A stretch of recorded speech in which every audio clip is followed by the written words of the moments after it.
Hi! In front of me is Samsung Galaxy F34 and today I would like to show you how you can change font style. Begin by going into Devices Settings and scrolling down to access Display section.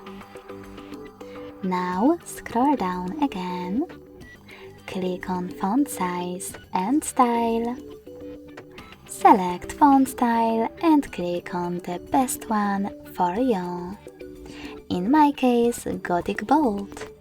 So when I tap, as you can see, style of my text has changed. If you wish to, you can always go back to the same settings. But this time click on Download Fonts and get the best one for you.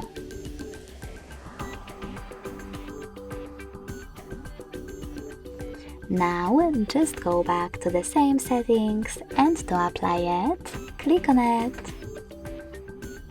Thanks so much for watching. If you enjoyed this video, don't forget to leave a like, comment and subscribe.